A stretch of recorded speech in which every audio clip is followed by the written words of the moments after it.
The Hunter Brothers proudly present Hunting for Funny. Hello folks, and welcome to episode 14 of the Hunting for Funny podcast. I'm Chris. And I'm Jack, and we're on a quest to find a funny in life. Yes, we are. We're always on this goddamn quest. It's never ending. One thing that helps us achieve this quest, we find, is when you hit like on the video. So if you watch it now, hit like. We want to get 10 this time. Hit like, subscribe, do whatever you want, share it with your friends, do everything you can. Exactly. But anyway, we're not gonna do this the whole video, just one off. So Jack, you might noticed it's still October. Yes. Right? What colour is our frame at the moment? It's purple. Purple. This shit's wrong. It's not right because it's October. We got to go boom. Oh. We've got to get back to the Halloween, right? So we've got to get back to the Halloween. orange, back to the spider webs, back to the head. Wait, the heads aren't there. Oh. Ready for this, Jack? I'm Boom! ready. Oh, New heads. hell. It's week Look 2. at That me means we there. get different heads. That is quality. Jack is Frankenstein's monster, and I am the mad scientist. Because it's Halloween, you got to keep the theme up. Absolutely. Can't wait so for a Zoom trick or treating this year. Zoom trick or treating is going to be the best. One of the cool things that's going to happen during this Halloween is you're going to have people on the door like, Hello, can I have some sweets, please? I want sweeties. now Jack doesn't know I've got a voice changer now. So, so he's just learned. Oh my God. Jack's just learned about a voice changer, folks. We're going to have some fun with this. I feel like it's something we can weave into the podcast. Because I was thinking about this last week. We added the frame, we added the nice spiderwebs and the mist and stuff for our visual watchers on YouTube, right? But what do the poor audio people get? They just get a description of what we're doing, right? Yeah. So I figured, what can we do to affect the audio? And the True. answer was obviously Voice changers. so. There's a lot of choices we've got. I've got a lot of buttons to play with. Wow. It's going to go very wrong at some point. It took a lot of work to set it up. So let's hope they're worth it. Is this come from you just shifting the impression, so you thought I'll just get the voice on instead? You know what's funny? Charlie said that. She's like, well, you got to cheat on your impression. She said, don't tell them about the voice change. Just do an impression. And when you go to do it, just you put a voice changer on. Yeah. I was like, it's not got like built-in celebrities. I can't do that. But yeah, so anyway, we're finally into the bit of the podcast. Now as we've got past all the new stuff, where we do our weekly roundup. So Jack, how's your week been? Have you had a nice week? Yeah, it's been alright actually. It's What been have you a up to? bit of a stressful week, but Yes. yeah, it's not been too bad. I struggled to first start of the week just with like life stuff, which Yeah, is that's how it which is happens. normal, isn't it?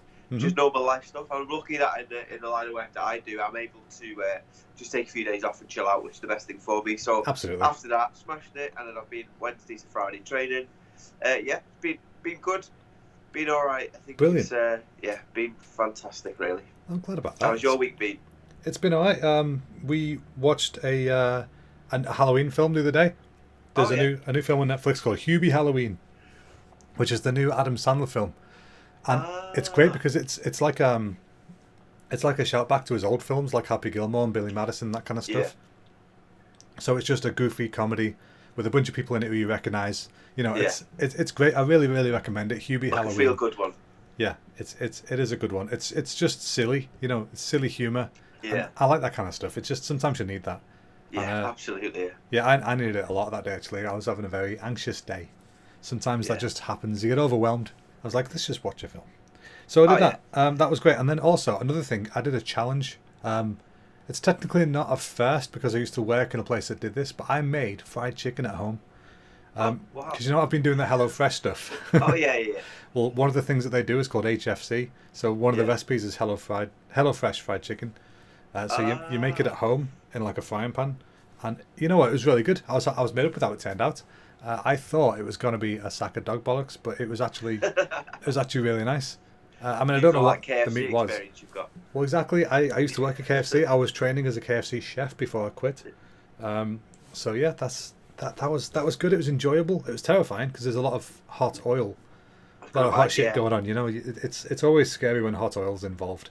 One thing I hate when I'm cooking is like oil spitting at you with like bacon or Yeah. oh my god, I can't do it. It's the I run worst. out to be like Lucy, can you turn it off because it's spitting at me. I can't do it. You just need to cook. You need to cook at a lower temperature, mate. That's a sign. Yeah, but once it gets too high, I can't go near the cooker because it's just spitting at me. So I just feel Brave like it. You just got to brave it. Control. You know, they used to have that problem at the cinema when I worked there, where the people who were popping the popcorn, they would get like you pop popcorn. You put corn kernels into oil. And they have this giant. They call it a giant kettle. You put it in there, and it pops all the corn in the oil. And then one of the main problems you had is that doing a salted popcorn, you pop it all, you put salt on it, you keep popping and stuff. You know, it's easy. But the sweet one, it uses sugar, obviously. And one of the problems with doing that is that this sugar would make like a molten caramel on the kernels. Bloody hell. And sometimes the oil would make them pop like away from the thing. And so you used to have to wear like these gauntlets. Like literally rubber gauntlets went all the way down to like just above your elbow. Oh my god. And sometimes people in work have got scars going down their arm because one of the kernels would land on their arm and roll down behind the gauntlet. And it's like you can't get it out.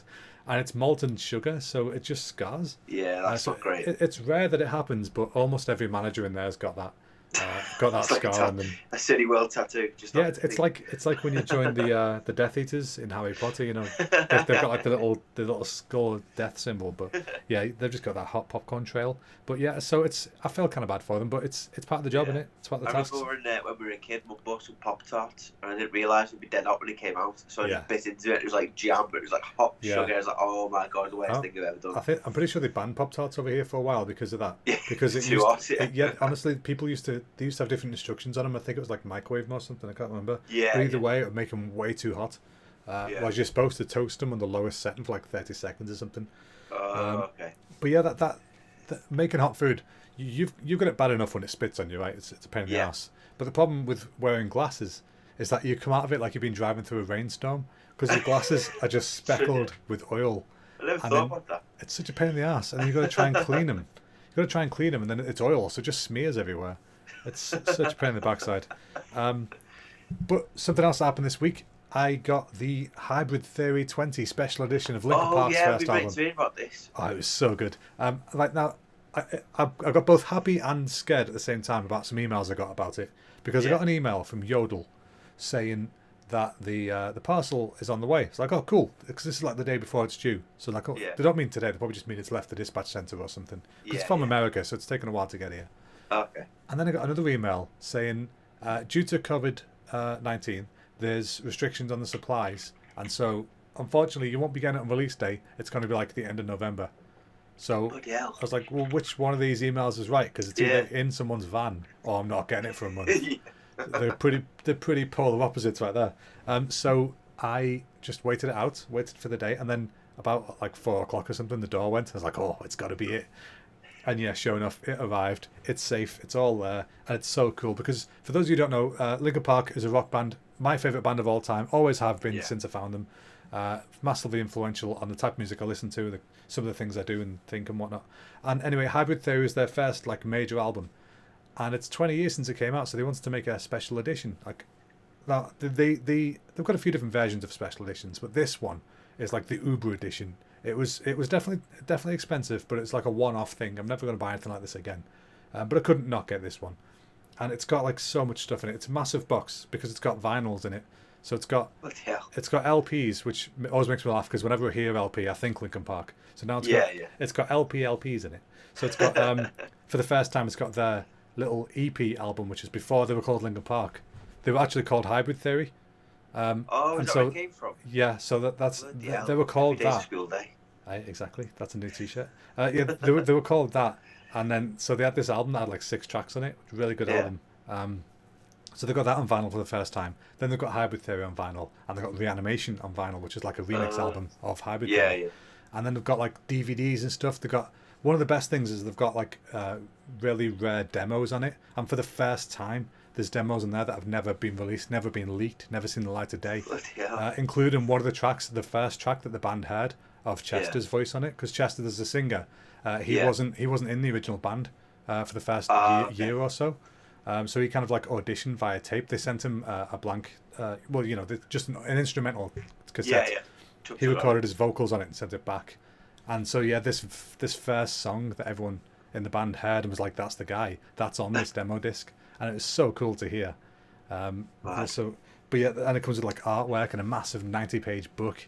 Like it's got everything. It's even got a cassette. Like back in the day, when they were first starting to be a band, they had what they call a street team, which is like a fan club.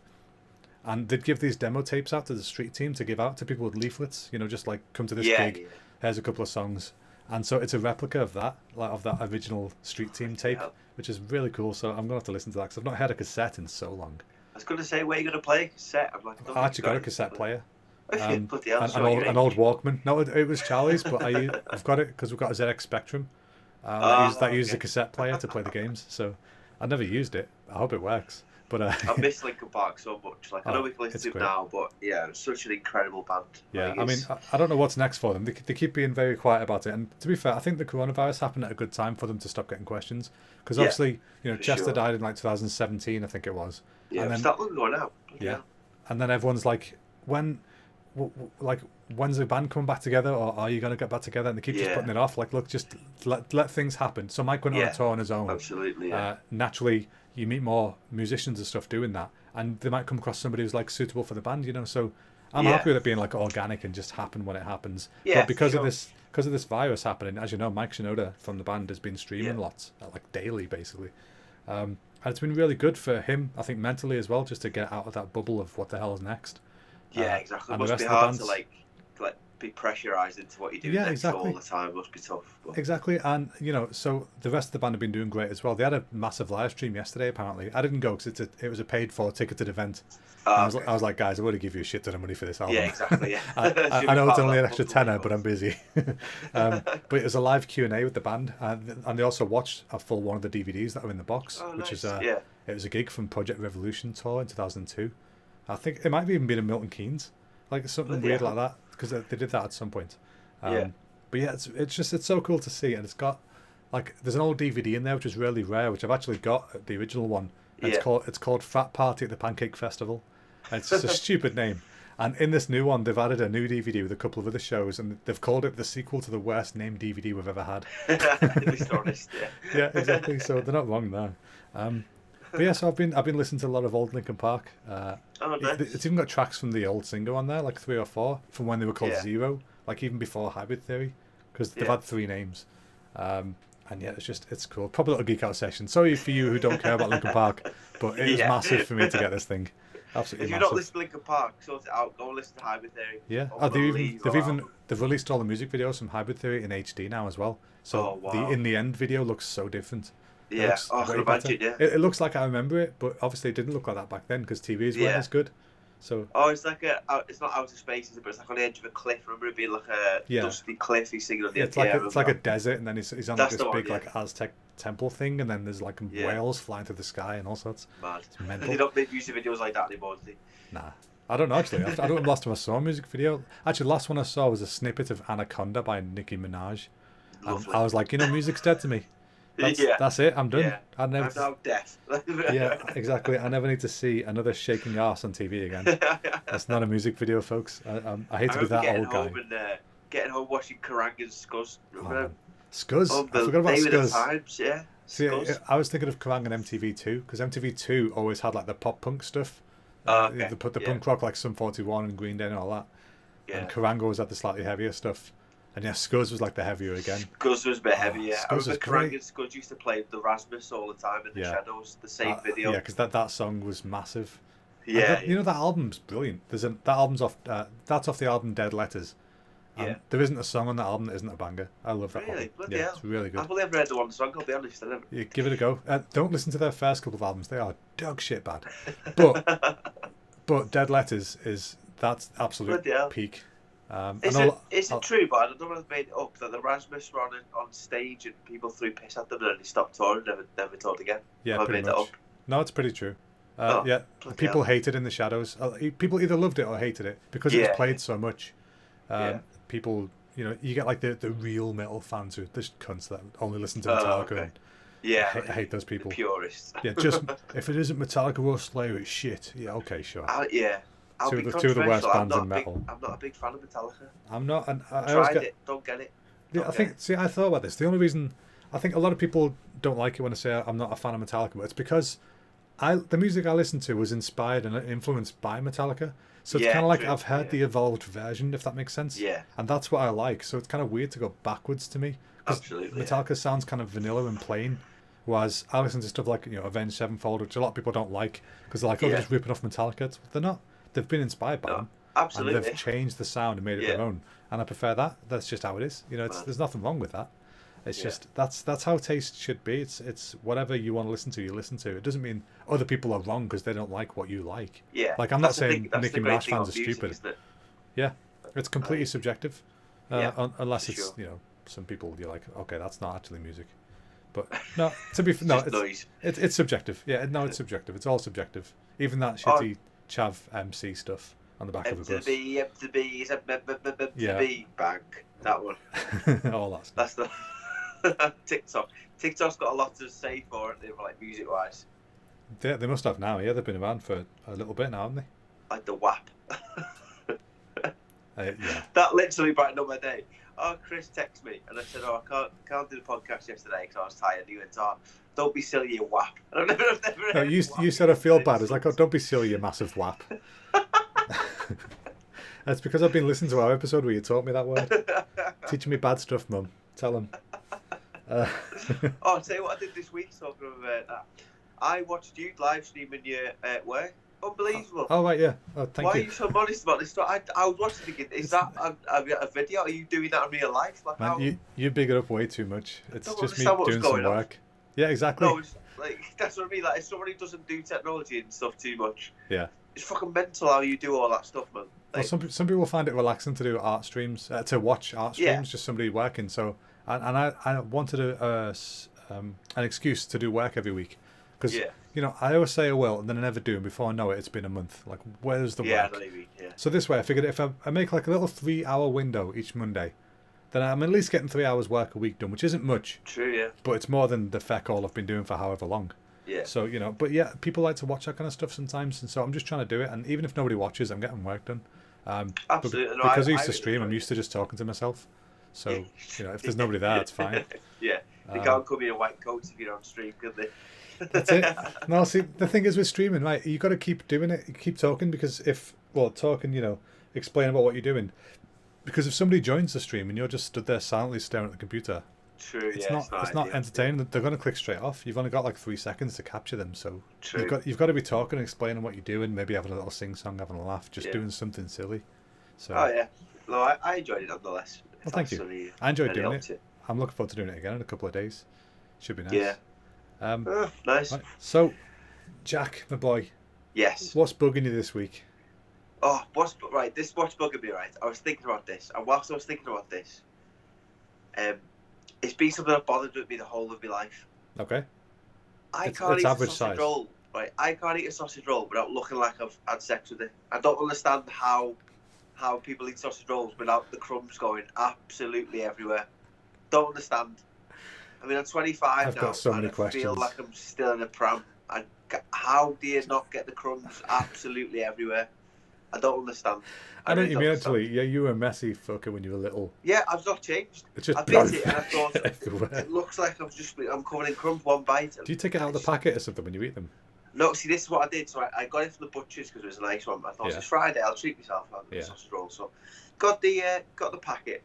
And I've pulled it out the packet a bit, so I've only got the bit I'm biting showing, so I thought all the crumbs will fall into the packet. Oh, no. All the crumbs went absolutely all over the car, all over me. Oh, jeez, you don't eat in the car, Jack. That's lesson 1. Oh, yeah, but it goes, like, I'm in a chair, so it goes all over my legs as well. So, like, anywhere, I just look like I'm homeless if I eat sausage roll. Like, it's just fucking awful. Really awful. I don't know what to do.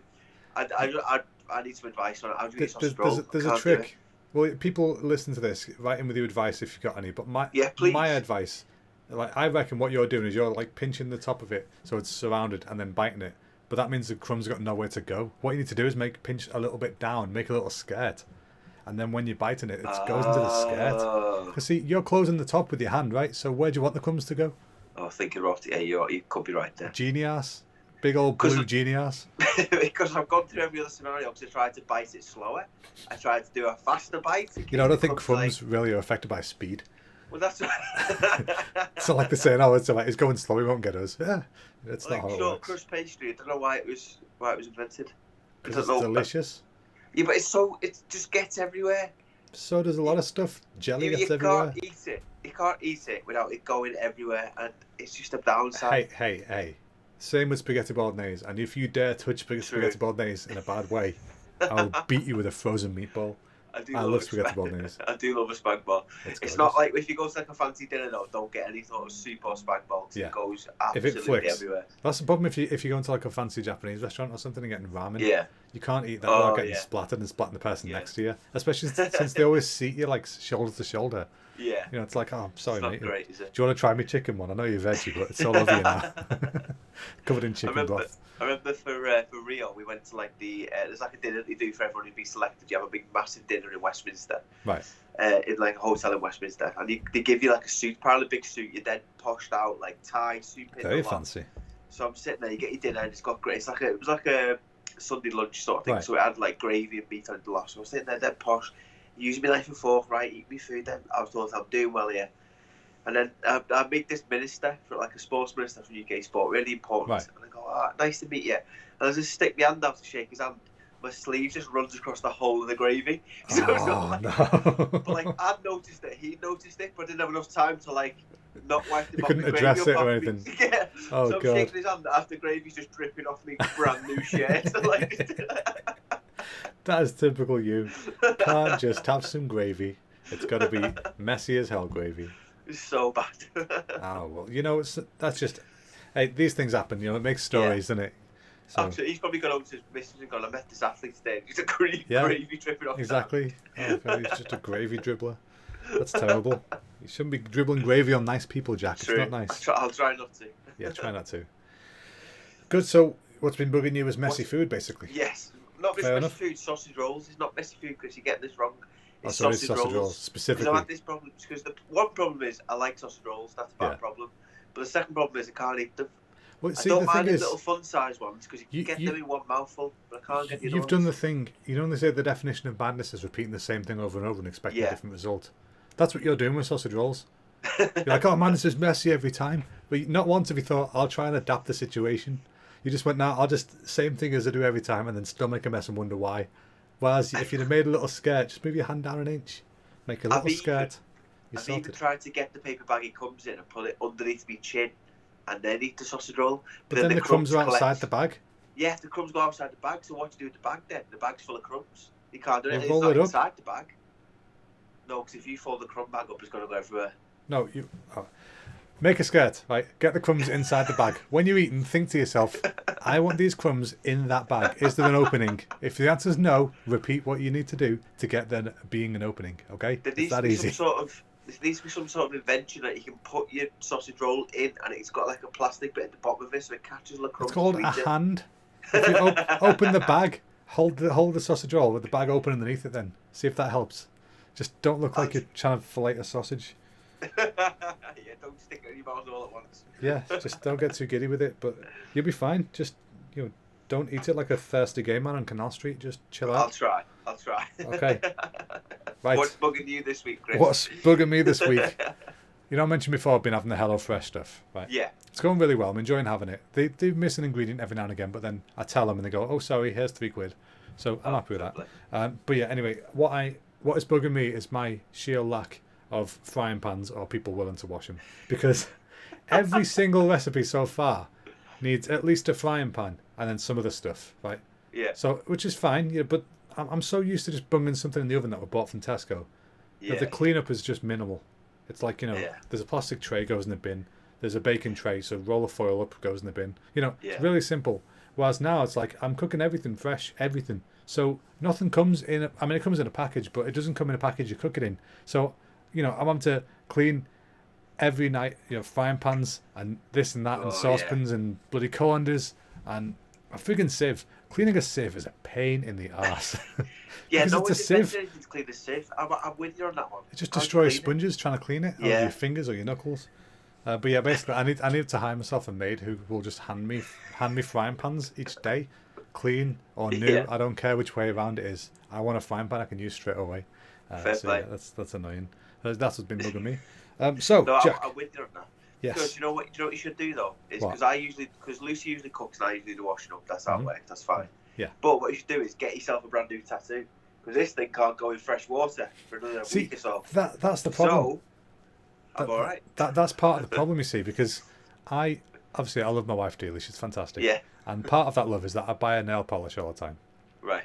But that means she's often got freshly done nail polish on, which means she can't do the dishes for like 2 or 3 days, because to be fair, it just ruins it. And it's pretty expensive nail polish. So no point wasting it. And I'm fine doing the dishes. It just bugs me that they're not just done overnight. Like by some pixies.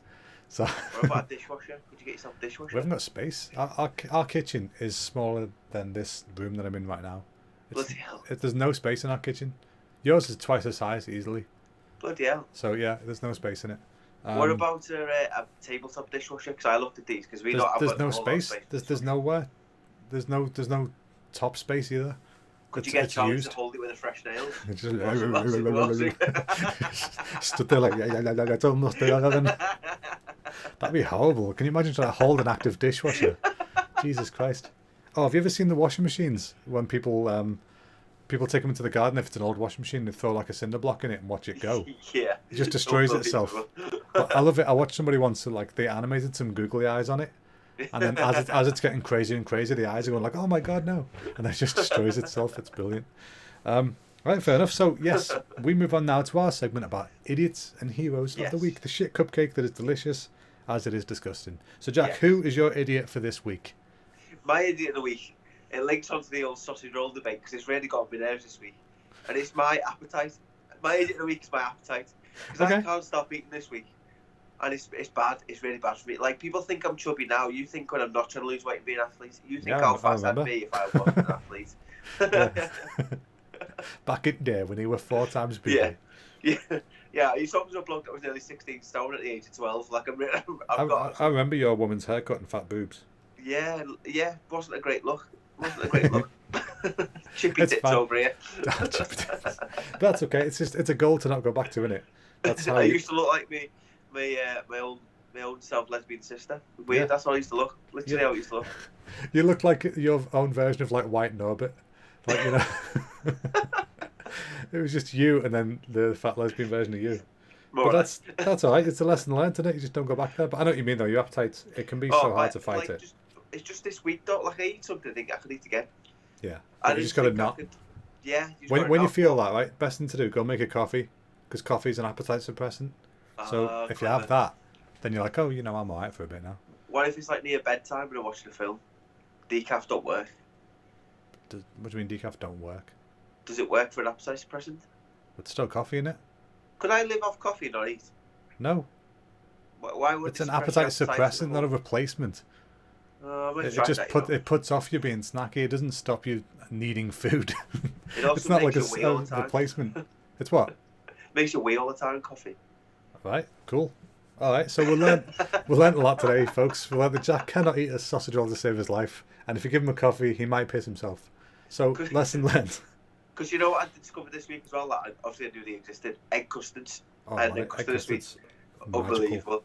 Absolutely love it. You've not had a proper egg custard until you come to where I live. There's a nearby. We have it's called the Village Barbecue, I think.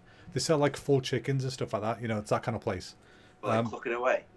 No, they're dead and cooked.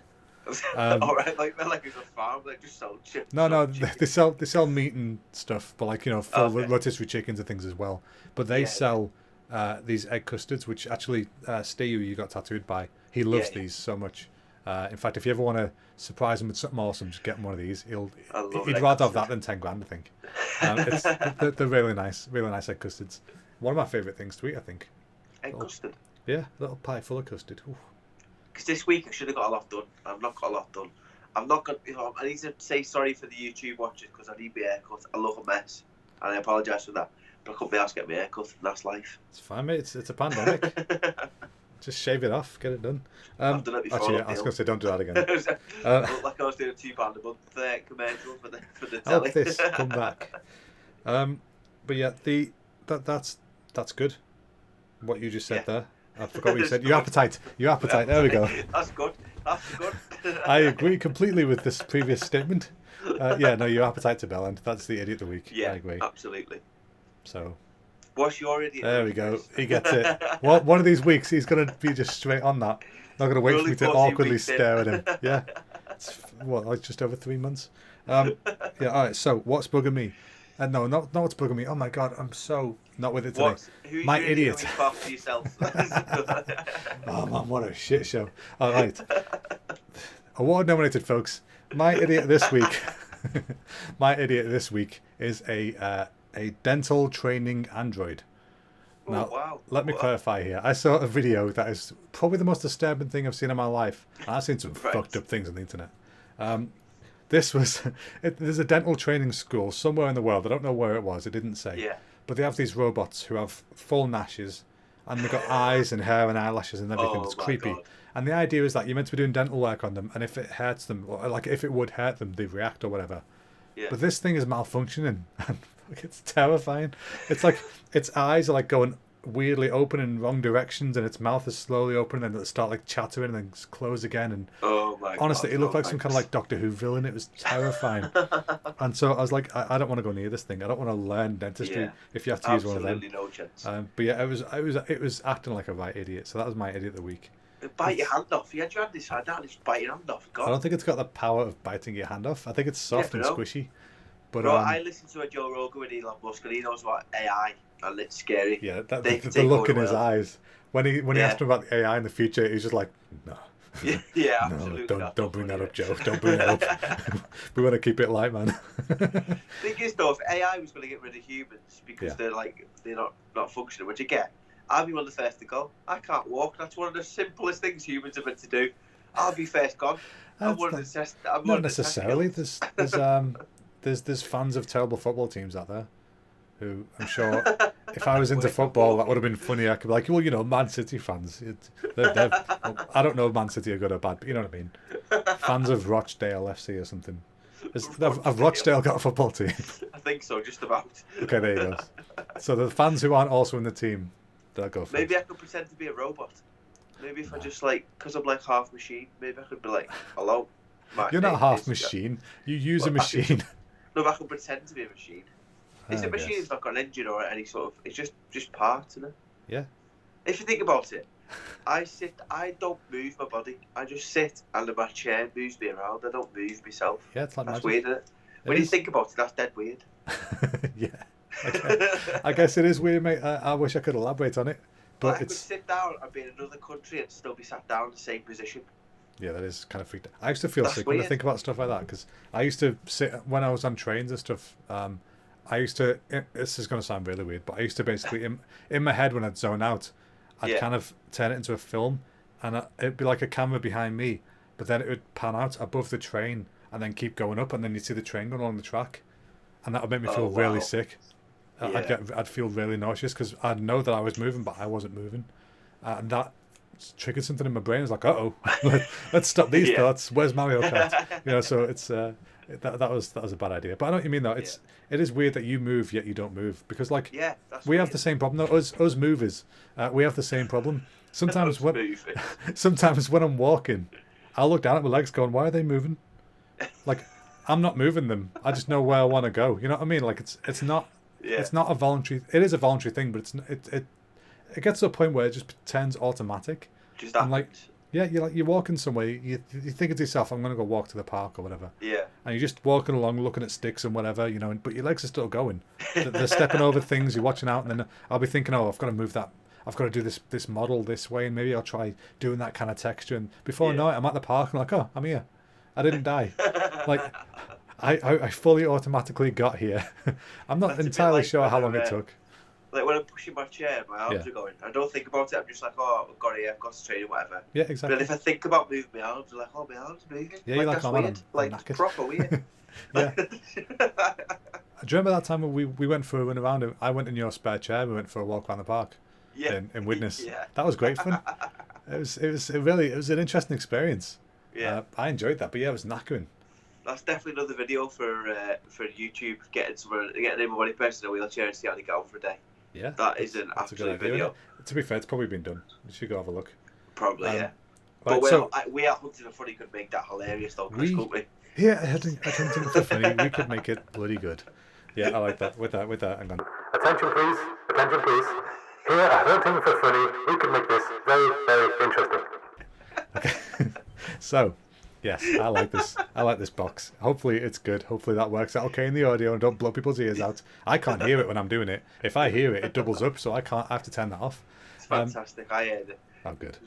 Right, so we've done our idiots. So, Jack, who's your hero this week? My hero this week is Cobra Kai on Netflix.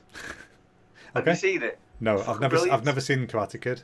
Yeah, me neither. This is my problem. So people talk about it. I knew it was sort of like a years-on version of Karate Kid, but I'd never seen Karate Kid. But I know what's going on. No Mr. Miyagi. That's the wax on, wax off, and all that sort of stuff. Yeah. But there's enough flashbacks in the program to know what's going on, basically. Oh, right. So it's really good to watch. It's quite good and it's quite easy watching, and it's quite funny at times. Yeah. I've quite enjoyed watching it. I've got through the first season already, so I'm on season 2 this week. That's cool. Yeah, it's quite good. It's very much like it's very cheesy sometimes, but yeah, it's quite funny. Awesome. Like there's one bit where he says, "Oh, do you want me to? Do you know, Sensei? Do you know how to wash windows?" He's like, "Oh, I don't give a fuck. Doesn't matter how you do it, basically." Especially to go wax on. You just expected it, yeah. Just doesn't do it. No, that's cool. That sounds good. I might give it a bash at some point. Yeah, no, it's not too fair. Just easy watching. Is it set like in the 80s as well, or is it like a modern version?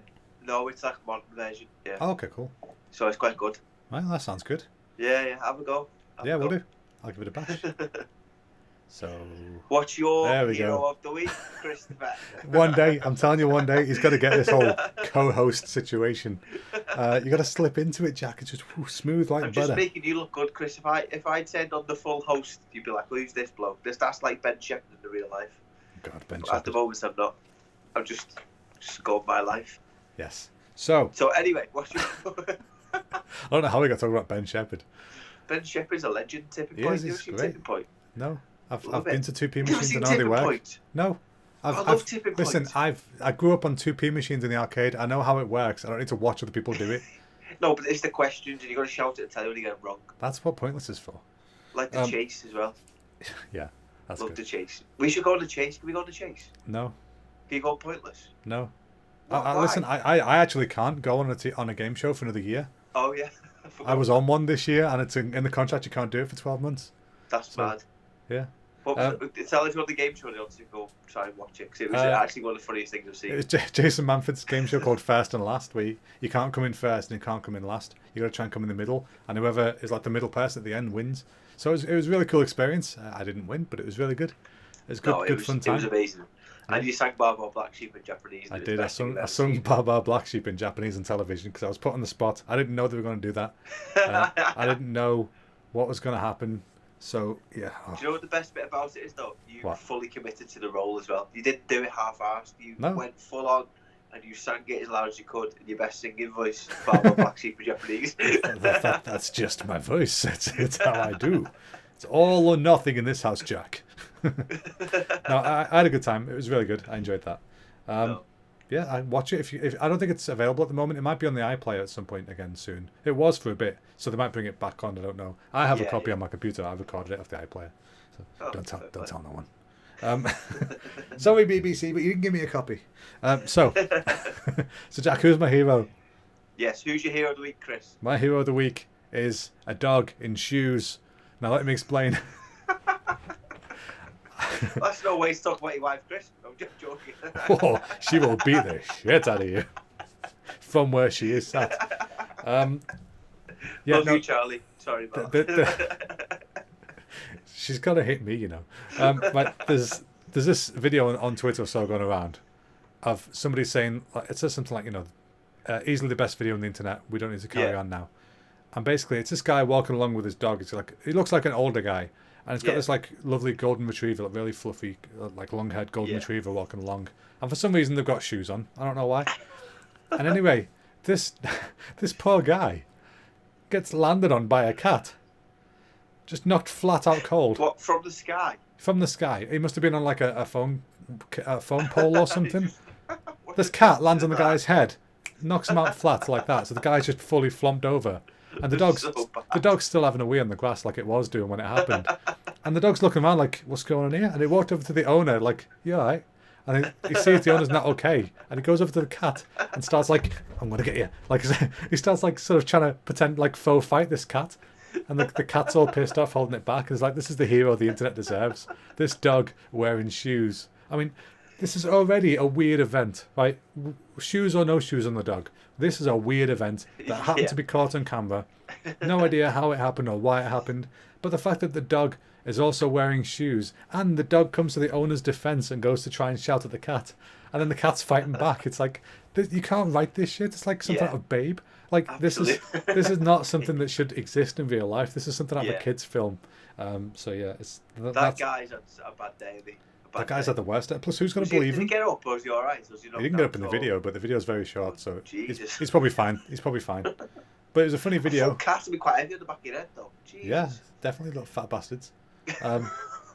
Plus, he's probably got spiky clawed from falling, so... Oh, yeah. It's probably just the shock that knocked him out. I don't know. Like, what the fuck? It's like one of those goats that you shout at. Well, I was late to work because a cat fell on my head. Oh, Yeah. soft days. Yeah, exactly. Nobody in the world would believe him. If that wasn't on video, then you'd be like, oh, he's just a crazy old man. Like, you had a fall and imagined it. No, I fell because a cat fell on my head. Yeah.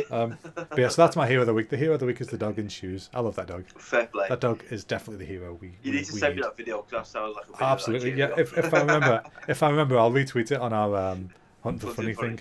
Yeah. So okay, so that moves us on to. Let me try this, right, guys. I've not tried this before. I'm going to try something special. I'm ready. Ready? You've always got to try. You've always got to try. There we go. Got to try. You ready? Okay. Here we go. It's time for top 5. That was seamless. That was absolutely seamless. Did it work okay? I can't hear it. I don't know when it jumps in keys. Anyway, folks, we are here. Oh, it's not. I changed this before and it's not changed. Just a second. We are here. Distract them, Jack. Give him a dance. That's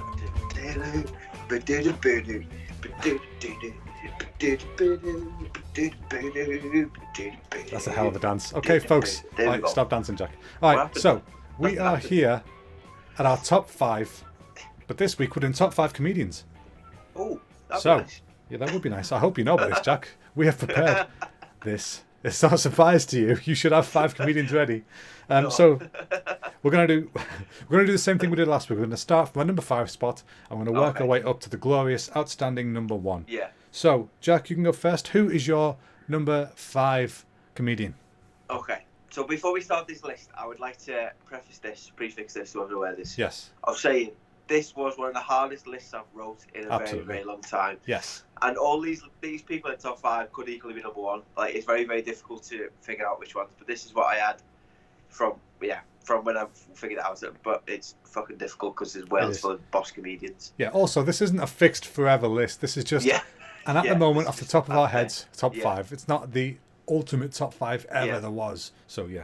So don't feel bad if you're not on the list. I'd like to give an honourable mention as well to Peter Kay because he didn't make me top 5 list, but I remember vividly when I was a kid watching the Blackpool Tower and being absolutely bent over double laughing with that stand up. Or the Bolton Albert Halls one. Yeah, unbelievable stand up. It's a great show. Incredible. But yeah, anyway. Your number 5, Jack. My number 5 is Adam Rowe. He's my number 5. Nice. Adam Rowe from Liverpool. Yes, Adam Very Rowe. good comedian. And as I say, Adam Rowe could be my number 1. I think he's fucking hilarious. I think the Have a Word podcast that he does with Dan Nightingale is brilliant. It is a great show. I watched this stand-up special on YouTube, Club Comic, and it's brilliant. Absolutely brilliant. Did you notice Nigel Young in the beginning of that? You know, that Uncle Roger who's really blown up recently? Is that him? Yeah. Yeah, at the beginning he's talking about club comics and stuff, and it just cuts between a few of them. Nigel Young is one of them. So yeah, there you go. It's a great one. That is such a good special. Check it out on YouTube. It's Club Comic, really, really good, really funny. I think it's 2 shows, isn't it? He did 2 shows back to back. Yeah. And changed the material between them. It's great. I loved it. Very good number 5, mate. I like it. Who's your number 5? My number 5, right, here's a tough one. I had to do a split one, I'm afraid. I had to cheat straight out the gate. This is my only one where there's 2 people on it, but I couldn't decide. Now, one of them is very influential, I think, to comedy in general. The other one is very influential to me as a person, but on the same level, if that makes sense. Yeah. So, my number 5 spot goes to Billy Connolly and Bill Bailey. Nice. 2 Bills. Now, Nice. Bill Bailey, I was hugely into for ages. Still am, obviously, massive fan. Yeah. Billy Connolly, I watched a lot of growing up as a kid. I probably shouldn't have been watching as much as I did. I was gonna say. But definitely formed my sense of humour in a way, and it's just fantastic comics. I couldn't pick between them for different reasons. But so yeah, they are my joint 5. And I know people are like, oh, but they should be higher up or they should be lower down. Shut up, it's my list. Fuck off. So number 5. So Jack, who is your? No, oh, also everyone below, who's your number 5? Tell us, comment, tweet, whatever. Let us know. We'll do it live so we can see your list going. Do it down. live. Do it now. I've not even finished it. Do it now. I want to see. Right now. All right. Right All now. right, Jack. Now. Sorry. God, he's so threatening. He's so scary. So Jack, who's your number 4? Number 4 for me is Bill Bear. Bill Bear, nice. Bill Bear is my number 4. Captain King Billy himself. And do you know what? It's somebody I've only watched the last few months, I'd say. So you said to me, like, oh, listen to Bill Bear. I've heard of him around, I've seen him in a few films. Yeah. I've never seen his stand-up. Oh, but I watched his stand-up on Netflix when it came out. It's a Paper Tiger. Paper Tiger. So good. Oh, that's such a good show. It's one of his best shows. Yeah, I was sat in a hotel room somewhere abroad when I was playing, and I had a few hours to kill, and it was hilarious. It's one of the first stand-up comics I've seen in a while. That's made me absolutely belly laugh. Do you want me to blow your mind, to make you shit your pants? Go on. Your number 5 opened for him on that show. Really? Yeah, Adam Rowe opened for him on the Albert Hall. Yeah. Bloody hell. I went to that tour. I think it was 2 days before he was in Liverpool. Okay. Ironically, Adam wasn't opening in Liverpool. Because he was doing the Albert Hall one. But yeah, we saw him in the Liverpool Philharmonic do that show. It's mad. It's such a good show. Really fucking funny. Really Brilliant. funny. And he's saying about how he can't understand what most things that people are saying to him. Yeah. Because he's in Liverpool. But he loves Liverpool. It's one of his favourite places, I think. Oh, so, good. Yeah, no, it's really funny. I like the way he's got no sort of qualms about saying stuff. He just says what's funny in it. Yeah, exactly. He says what he thinks is funny, and that's what matters. Yeah. I get a lot of my opinions from a lot of things that he says. Yeah. very Bill-like in thought. That's cool. So that's a good number 4. Number 4, Bill Bear for Jack. Who's your number 4, Chris? My number 4, people are going to say, why isn't this number 1? My number 4 is George Carlin. Do you know George Carlin? No, don't think so. Okay, right. He is massively influential in the comedy world. Right. He's dead now. He died in like 2008, I think. Okay. But he was just a prolific stand-up comic. He was going from the 60s. Okay. And released a special basically every year till he died. But he went from being this straight-laced guy in a suit. Like he was on the radio, and then he was this guy in the suit on like the Ed Sullivan show. Okay. You know, where like the Beatles first debuted. Yeah. He was on that show, I think it was that one anyway. And he was like straight-laced, clean comic, really funny, silly face. And then he got into the late 60s, early 70s, discovered Le Drogas, and turned into like the hippy-dippy weatherman. That was like one of his characters, of this stoner. And it ended up kind of becoming him. But he's really, really good. The reason he's number 4 and not higher up is because I adore everything George Carlin did. He's got some really funny books as well. Listen to his audio books. He's got one called When Will Jesus Bring the Pork Chops? And he's got one called Brain Droppings. And it's just random thoughts or like fake adverts and stuff. That's where he got the idea from for the fake adverts I used to do on my podcast. He does like random things like that, and it's so funny. But the only reason that he's 4 instead of 1 is because he's like Bill. He's very opinionated and sticks with it. But sometimes it just feels a little preachy, which is fine. You can do that, and I agree with most of the things he'd say. But at the same time, you're like, I'd like some more comedy now. But don't get me wrong, that doesn't knock it down anymore, because he's still like, say if 100 is the absolute peak anybody could ever be, he's still a hard 99. Like just that 1% is gone. But that's it. Like really, if you've never heard George Carlin, which you haven't, highly recommend you listen to him. He was the one that caused censorship on TV, I think, for stuff, because he had a joke called I think it was like the 5 things you can't say on TV, or the 7 banned words or something. And it was shit, piss, cock, sucker, motherfucker, tits, fart, turd, or twat, or something like that. He had a bunch of words. But like back in the day, it was much weaker. Like you couldn't say, crap and stuff like that. But yeah, he kind of blew up a bit from that, and it was really, really good. Go watch George Carlin, definitely. I'll look at that. Yes. So Jack, who's your number 3? Number the three bronze for me is Lee Evans. Mm. Lee Evans, yeah. Very solid.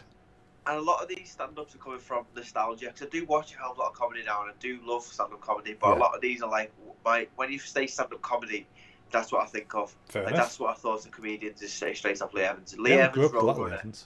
Yeah. Roadrunner, unbelievable stand-up show. Unbelievable. And just the way he contorts his body, the way he does the voices, I just think it's absolutely hilarious. Yeah, I know what you mean. I like Lee Evans. His style is great.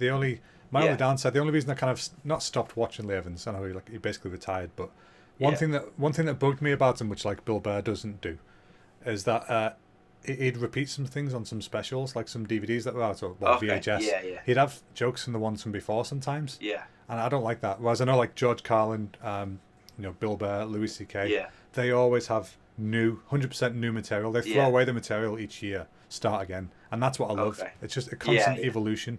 So yeah. But I mean, other than that, that was rare anyway. Yeah, he was fantastic, Lee Evans, really, really good. Yeah, and much energy on stage.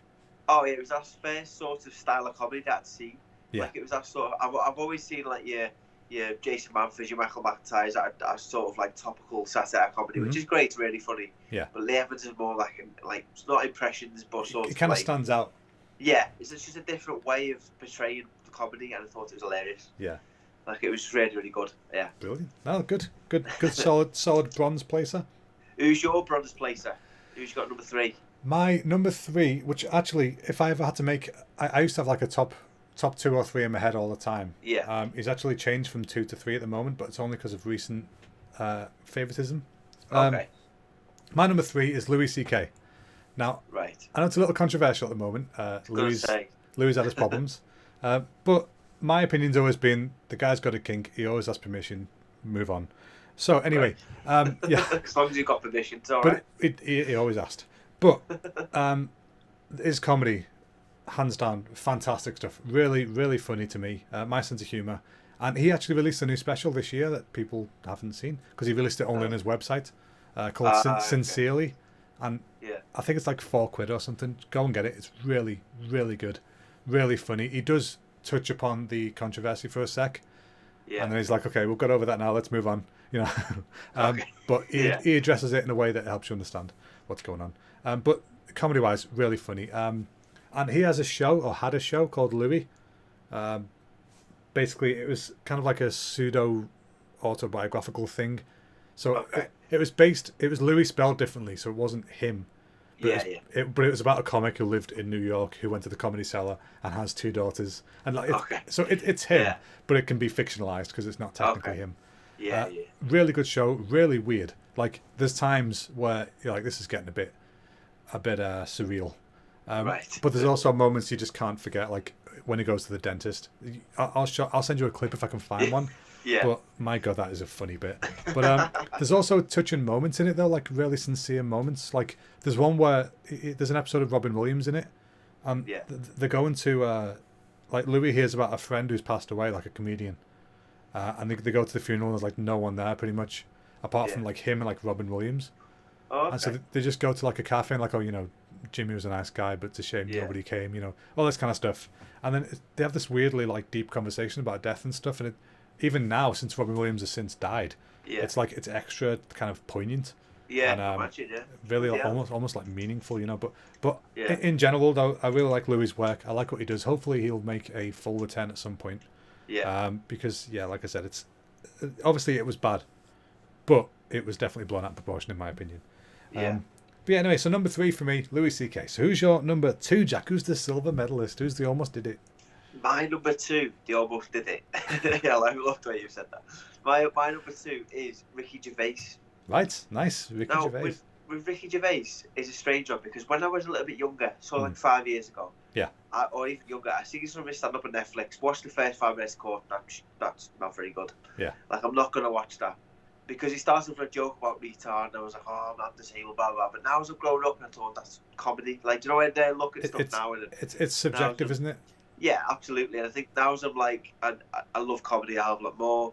Like, I just love watching everything funny, and I understand that comedy is comedy. If you don't like it, don't watch it. Exactly. And since I've watched that, since I've I've also watched Afterlife on Netflix. Don't know if you've seen it. God, that's such a good show. I've not watched season 2 yet, but season 1, holy shit. I've watched both of them, yeah. So season 2 is really, really good as well. It's Right. the way it's written as well. Yeah. It's hilarious, but poignant at the same time. He's an as well. exceptional writer. There's no doubt about that. And his comedy is actually quite funny as well. I think, as I say with this list, any one of these could have been. I mean, I feel bad for Adam Rowe, number 5, on the comedians to listen to all the time. But I feel like it's very difficult to get a list, isn't it, of getting everything everywhere. So, yeah, Exactly, Ricky Gervais for me is something I've watched recently. And, Yeah, no, that's fine. I'm pretty sure if Adam hears this, he wouldn't feel too bad knowing that. Yeah, I was going to say. He's at number 5 on the list that includes the people you've mentioned. It's like, seriously, that's fantastic. Yeah, Adam Rowe, if you ever listen to this, which I hope you really do at some point, very unlikely, but you are one of the best comedians going. Enjoy yourself. If you want, you can join the shit show. Yeah, I like it. Awesome. So that's your number 2. Yes. Cool. Who's your number 2, Chris? Hey, Who have you got as number 2? We're getting quicker. That gap was a little bit smaller. He's getting better, folks. My number 2. My number 2 is it's where Louis used to live, but obviously Louis has been quiet, so I've listened to him less recently. Right. Okay. My current number 2 is Tom Segura. Tom Segura is fucking hilarious. If you've not seen any of his stand-up, which I don't think is particularly that big over here, but I listen to his podcast every week. Him and his wife, Christina Pazitsky, who's also a comedian. They do a podcast called Your Mum's House, which is easily the best podcast I've ever heard. It's so funny. I've listened to it a few times actually. Yeah. They have video clips and stuff as well, and there's some messed up stuff. And they've recently been doing live shows, which they have to not have on YouTube. Because it's so messed up. Their goal is to make you vomit. Basically, it's that messed up. Oh, nice. Wow. It doesn't happen. They're weak. So yeah, it's fine. But it's just his stand up is exceptionally good. His recent one, we went to see him. He came over to the Lowry. He did, I think, 3 shows in England. One of them was in the Lowry. And so he was there, and he was being supported by one of the guys in the podcast as well, Josh Potter, also really funny. But anyway, his newest special is called Ball Hog on Netflix. And I highly, highly recommend it. But the way he does stuff, it's kind of like what you were saying about Lee Evans. He he almost like characterizes some things. Like he talks normally, but sometimes when he says certain words or does certain actions, he gives it like a bit of character, and it really makes things stand out. So yeah, give Tom Segura a listen to. I think he's got 4 or 5 specials on Netflix. Like mostly stories. I think it's called Completely Normal. But there's a bunch. Look up, just type in Tom Segura for God's sake. You'll find it. He's fantastic. Comedy is fantastic, and the comedy just fucking puts you up there, doesn't it? Yeah, absolutely. Absolutely puts you up there watching some comedy. Brilliant. Exactly. So Jack, this is it. This is the gold spot. Who is your number 1 comedian? My gold spot is Paul Smith. Paul Smith. So Pablo himself.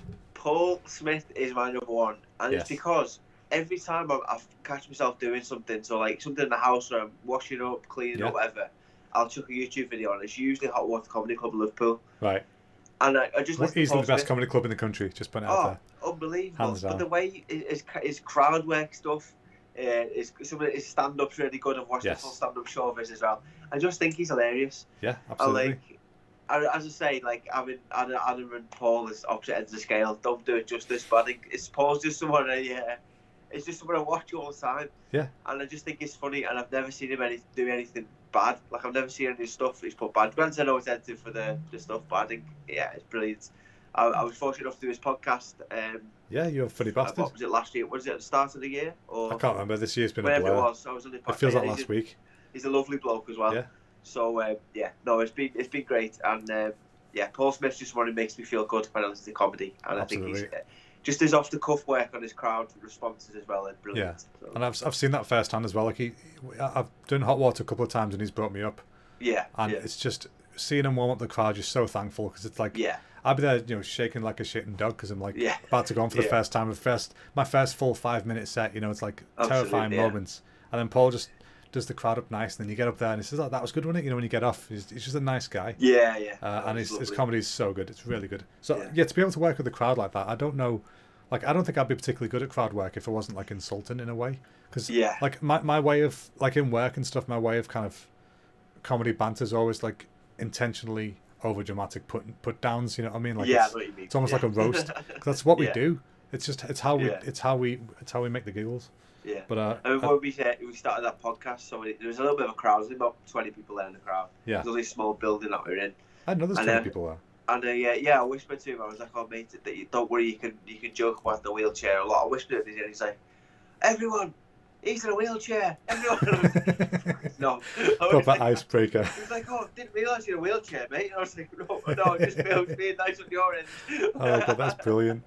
Yeah, I remember you did a particularly good little rip on him at some point. That should be clipped and put out on its own thing. That was great. But although I wouldn't do it these days, he'd kick your ass. Have you seen him? Absolutely. The guy's a machine. Jesus Christ, man. He keeps putting pictures up with no top on. Like, come on, Paul.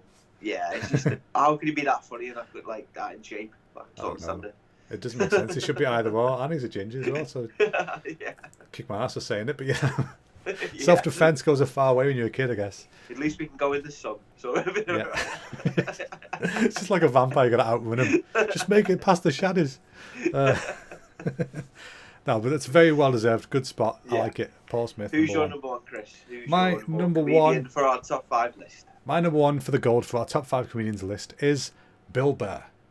Now, nice. I know he was a bit lower on your list, but over the past probably, I don't know, a long time basically, he's been my favourite for a long time. I've listened to almost every episode of the Monday Morning Podcast, which he does. He does 2 a week basically. But his style of comedy, like you said before, is no nonsense. Just this is how I feel. If you don't like it, go fuck yourself. Yeah. Literally, they're the words he says. And I love that thought process of go fuck yourself, because it's not meant to be an insult. It's more of a, if this isn't your cup of tea, move along. Absolutely, it doesn't need to be your cup of tea. If you're offended by it, cool, move along. Yeah, it doesn't matter, so it's not aimed at you. And one of the things he says about, like what you've seen about the Ricky Gervais stuff and getting used to him, one of the things that Bill says is like, people are laughing along in the audience until it gets to the part where it's something to do with them, and then they're offended. It's like, fuck you laughed at everything else. You can't not laugh at this bit because you find it offensive. You laughed at everything else. I poked fun at these guys and those guys, and it doesn't. You were fine with that. So it kind of opens your eyes to be more subjective about stuff, and just enjoy things for what they are. Because I know I don't have specific disabilities or things that people could jibe at specifically that would hurt me. I'd have some, but not much. But I now know that if I did, it would be kind of, I'd be able to overlook that and allow jokes in of that. It's comedy. If somebody gets a laugh out of it, it's fine. Unless it's like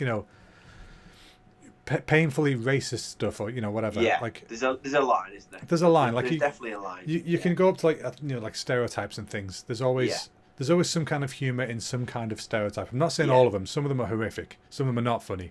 But there's some that are. But what am I saying? But yeah, Bill Burr, he has the approach that I like about musicians as well, where, for example, like Linkin Park or Miyavi, every album is an evolution. It's a slight change. It adjusts. Every single one of Bill's specials, he scraps his comedy from the year before, starts afresh. Okay. Full just new cuts year. It off. That's done. Doesn't do it anymore. And that must be hard as a comedian. It's got to be terrifying, but apparently it's his favourite part because he gets to work out all this new material and be shit for a bit, it's true. Yeah. But he says that he always tries to learn a new technique for each special. So if you look through them in order, you see this personal growth. Like one of them, I think he said he wasn't comfortable doing like character work. Yeah. Like he'd be talking about people and he'd just use like his own voice and stuff. And then the next special, he had like a back and forth with like him and his wife, and he'd give her a voice and this kind of stuff. Or he said he wanted to be a bit more physical about things. Yeah. And that created one of his best routines I've ever seen. He's got a comedy special called "So You Feel That Way," which he said fuck everybody. I'm filming it in black and white, and it's not going to be in HD. he said this is comedy. You don't need to see the sweat dripping out my pores. It's literally it's an SD special released in like 2014, I think. Yeah. So it's not in HD. It's in black and white. It's on Netflix, and he has in there's the helicopter routine. Now you'll watch it, you'll know which one it is, but it's some of the single funniest comedy I've ever seen, and the physicality of it, the way he does the voices, the way he does the mic work, just everything about that routine is so well done, and it's easily sits above. It sits there at the very top of one of my favorite routines of all time. Absolutely. So I recommend that, guys. I don't think it's on YouTube or anything, but he's got a bunch of specials on Netflix. Like you said, Paper Tiger. definitely some of his best work. Really, really funny stuff. Really, really good. Yeah, he's got, I think, 5 or 6. Who do you reckon will win in a fight between your top one and my top one? Easily, Paul. It's the battle of the Reds. Except one's in his 50s and one is built like a brick shithouse. And Bill would say the same, I guarantee it. Absolutely, yeah. Because Bill's always said, like, he talks a hard game, but he would not win in a fight. He's just got a big mouth on him. Paul would beat the shit out of him. He probably wouldn't want to, but because it's the line. That's my number one is Bill Burr, easily. Nice. So yeah, it was hard to come up with the list. Some of it I'd change in the future, some of it would change, in the past. Yeah. You know what I mean, but probably it's if I wrote this list tomorrow, it'd be different. Yeah, exactly. Like, it's one of them things, and that's the great thing about comedy and music and everything like that. There's such a wide variety out there for everyone. Yeah, exactly, and it's important to just not set yourself on these lists. It's like what we said about before with the music stuff. Like, don't just because you like Metallica, don't only listen to Metallica. Give baby metal a go. Spread it out a bit. see what you end up with. Just because you like, Peter Kay doesn't mean you can't like Bill Burr. They're both very, very different comedians. Yeah. But they have different areas of comedy to look into. It's also the same. A lot of people don't listen to like female comics, or like if they're white, they don't listen to many black comics, or whatever. There's a whole different lane of comedy there. That's true. I love a lot of comedy from all different places. But like before when I said about your Mum's House podcast, Christina Pajitsky, who's Tom's wife, but it's her own stand-up in her own regard. She doesn't even have his surname. It's like that's how standalone it is. And her comedy's brilliant, really good. In fact, she's got a couple of specials on Netflix as well. I think Mother Inferior, and she was on a group of specials called The Degenerates, which has also got Joey Diaz. His specials on there. Joey Diaz, the same lineup, and she was on it. It was in Vegas, and she was heavily pregnant. Like, was gonna drop any second, and she's in Vegas doing a comedy special. It's like, Jesus Christ, man, that is a baller right there. Fair play, That is a If anyone's listening and they want us, do you drop your top 5 below of comedians? Because we want to listen to other comedians. We want to see what your always top 5 up for are. Suggestions. Always up for that. So if you just found this video, you stumbled across it, please just drop your top 5 comedians, or top 1, top 3, just comedians that just you whatever. listen to. Who are your favourite comedians, basically? Yeah, because we'd love to listen to more. Yeah. Because comedy makes us smile, and if it doesn't make us smile, it's not comedy. Exactly. That's a t-shirt. T-shirt like that. That's a little t-shirt idea. I like it. Brilliant stuff. I like it. Right, so that leads us on to our favourite seasons. Last week's question we asked people. Seasons, that's the one. We should do this fairly quickly because we're going over today. But last week's question, we asked everybody, what is your favourite season and why? We got loads of responses. Yes. And, thanks to everyone who responded. Exactly, we do appreciate it. Even you funny bastards that thought, football season. Salt and vinegar. Salt and vinegar is my favourite one, Steve. Is it, Steve? I knew he'd do that. As soon as I posted it, I was like, that knobhead's going to put salt and vinegar or something like that, isn't he? But yeah, okay, so go on. What you've got the responses, so what did you get? Yeah, so we had, as I say, Mick Moyer came out with the football season, because cricket is cricket. Thanks, Mick. Thanks for your comments. Really appreciate that. I should have been more specific. Yeah. We also had Kieran McGrath said about football as well. Otherwise specific. As well. I forgot to change his back. We're back. I forgot to change his back. Sorry, folks. Professional. Actually scared me then. We had Nikita said that she likes winter because you can have your dressing gown on, you can have hot chocolate, you can be on the fire. Yeah. And I completely agree with that. I quite like being wrapped up nice and warm. It's one of them things, isn't it? Yeah, exactly. We had Tom that said he said something like it was he likes Christmas because he doesn't like ho something else. I ruined this joke. Sorry, Tom. Your joke was very funny. I liked it, and I actually laughed and read it. But now I've read it. Ever the professional. Oh, because I'm hopeless. That's what he said. It was honestly. It's a good joke. It's a good joke. I think if you hadn't been goofed up in the reading, it would have been great. Yeah, I know. I've done that justice. Sorry about that, Tom. I'm really, really sorry about that. Take two. Take two. I like Christmas because I'm all baubless. That's the one. That's it, Chris. You've done it. You've done it there. That's the joke. That's it. Okay, anyway, more. Right. My favourite season. Yes. My favourite season is, and I do understand where people come from saying winter. Do understand it. But with someone who's got cerebral palsy, which makes their muscles really tight, the cold's not ideal for that. Of course, I never thought that. So, like, if it's cold, my joints just ache. Like, Yeah. I just killing me all the time. Uh-huh. So I don't like the winter so much. And plus, as well, what people haven't factored into this is snow. Like, I get winter, God. I get cold. Yeah, you live in a hilly place in a wheelchair. I live in a hilly place. I'm in a wheelchair. There's no friction. I can't move anywhere. I'm stuck. I'm done. That'd be funny to see. I'm not going to lie. We should set up a live stream webcam of you just trying to get places. 24 hours later, I'm just fucking shaking. We'll call it wheelspinner.com. Just you on the spot making a deeper hole. It's not ideal. I went to Norway for training camp once, and it was just snow, and it was not ideal at all. But yeah, so my favourite season is I'm gonna go summer. I'm actually gonna go summer. Summer? Because it's hot, it's nice. Last 3 days in Go England. about.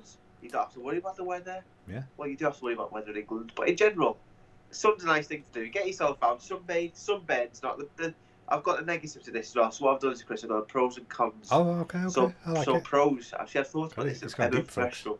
Yeah. So I've got pros. Pros. Nice and sunny. Yes. You see your mates. Nature. People running around. Lovely. Downsides. When you eat dinner outside, flies get on your food. Yes. No, thank you. Wasps. Get sunburn. No, thank you. Too hot, start sweating. No, thank you. Apart from that, it's all alright. So summer, pros and cons. On the basis of that, I'm going to go summer, my favourite season. Okay, that was very well thought out, succinct, very descriptive. I like it.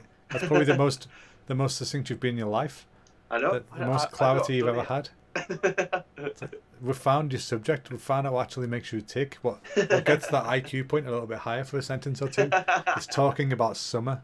It's like, oh, I like it when it's warm. Oh, triggered something. Triggered them extra. That's it. Yeah, you've just unlocked Einstein for a second there. Awesome. Well, I'm glad your favourite season is summer. My favourite season, right? I'm ever the romantic. First of all, lovely. I don't like the sun. I've always been a bit of a goth, and I'm always going to be. I just don't like the sun at all. I don't mind going for a quick walk, but other than that, I feel like I can feel it giving me cancer. It's weird. Nice. I don't like direct sunlight. So when people eat outside, I'm like, I'm okay. I'm eating inside. Maybe I should have put that on my negative, my pros and cons. It's a pretty bad one, yeah. It's up there on the list of what you don't fancy getting from the sun. You can't get cancer in the winter. You definitely can. Just clarify. We are not scientists, and Jack is speaking out of his ass. If the only reason people got it was because of the sun, that'd be such an easy fix. We just live like that boy who lives in a bubble, it's dead easy. But yeah, no, I don't like the sun. I don't like being hot and clammy. I have low blood pressure, so if I get hot, I get woozy. So the summer, not for me. But I thought I had that word woozy for years. Oh, woozy. Woozy. I get woozy, baby. Yeah, I get a bit. I don't fall over, but it's just it takes it out of me, So yes, A wuss. But I also what? You're a wuss. Oh, wuss. Get on with it. I think you said a woof. No, I'm not a wuss. The hell are you saying? No. Anyway, you shut up. Yeah, so, but I actually really love the winter. This isn't my favourite one though, because I love Christmas. One of my favourite things to do is go to the Manchester Christmas market at Christmas with Charlie. Yeah. It's freezing cold, but you don't care because you're there together. You get a hot chocolate. You might get a hot Vimto or something. You get a sausage, German sausage, best thing ever. Bit of currywurst on top. What was his name? Derek. No, it's you get yourself a nice German sausage. A German called Derek. Yeah. Wait, what's a German name? Klaus. It was Klaus in a bun. I know a German called Klaus. Please don't do that. I know a fish called Klaus. But no, there's. Yeah, shut up. I like winter, but winter isn't my season. My favourite season is autumn, because it's nice enough. It's nice enough that you can. I'm going to just brush over that. It's nice enough that you can go out for walks and things. You get the nice crunchy leaves under wheel or underfoot. Under wheel. I was being inclusive. It's meant to be seamless. Yeah, so 2020 baby, 2020 Himza. Yeah, so autumn. I love all the colours. I love the smells in the air. It's just everything. It's weird because everything's actually dying, but it's beautiful. If that makes sense. That's a metaphor for life. It is. It's death is beautiful. And we're all slowly dying, but we're all beautiful. Maybe not. Maybe not. Some proper goes out there. You've been to witness. No. Yeah, true. Anyway, autumn's my favourite. Is the point of this? We're proper on a tangent now. Yeah, I love autumn. It's because you can have the same kind of perks as winter with the hot chocolate and they're going for walks with scarves on and stuff. Nice, yeah. But it's not like cold. it's not bitterly cold, you know. Like one of my least favorite things has been so cold that you just want to turn around and go back. Like yeah, you just don't leave the house. Yeah, exactly. Oh, we did that actually on when I went on my honeymoon. The first night we went to Disney World in Florida, and the first night we got there kind of not late, but like later in the day. I think it was like 2 or 3 in the afternoon. So by the time you've got to your hotel and whatever, you've not got much time left. Yeah, yeah. So anyway, we went to the park. Like, let's go to one of the parks because it's open until 10, and it was already like 8 or 9 at this point. So okay, let's have a quick just dip in, get the experience, and go home. And we're like, it's Florida.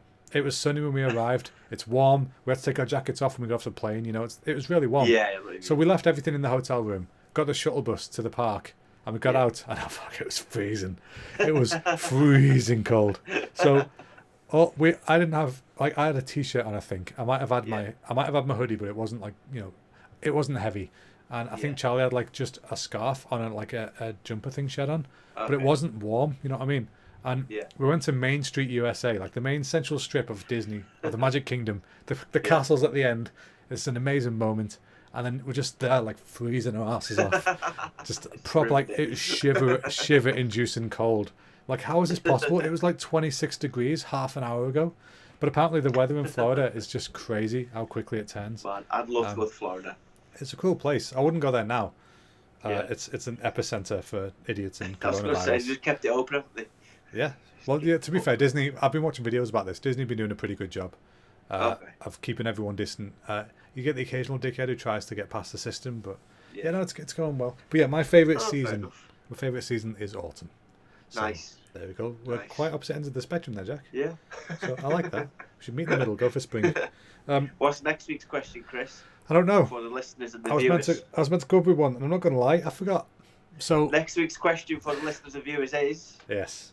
Who is your favourite musician or artist? Okay. So let us know your favourite musician, artist, or one-hit wonder, whatever you want to do, and we will try and get back to you on that one. So do you mean band or artist, like music-wise? Yes. Okay, so not like you don't want a painter, you want to know someone who's either a solo artist or a band. Yeah, all you funny bastards, if I post on the internet saying artist, I don't want to hear Jackson Pollock and all that bollocks. I want to see your music ones, because you all know what I was talking about with that season's one. Yes. And you've all pied it off and gone, oh, football, cricket. Yeah, I seen this. We're the comedy podcast, not He's you. bitter, folks, he's bitter. I'm mainly bitter because I forgot to put, like, seasons. I did put seasons, and people generally thought it was You just copied mine, that's why. I think it's more our fault because I'm, like, Anyway, favourite musicians or musical artists next week? Absolutely. All right, folks. So if you like what you've heard, or if you didn't, tell us on social media at Hunting for Funny on Twitter, Facebook, Instagram, all the places. Go to YouTube, type in Hunting for Funny podcast, and subscribe if you haven't already. Hopefully you're watching this on YouTube. If you are, drop us a like below. Let's just try and hit 10 likes this video. Just 10. Love that. 10 isn't much, but it means the world to us. So yes, that's it, folks. So thanks a lot for listening. We will see all you beautiful people next week, I'm thinking. Yes. So cool. So bye-bye and happy Halloween. Bye-bye now. Bye, remember. Stay safe, everybody. If you don't want to play games, come back next week. Bye-bye now.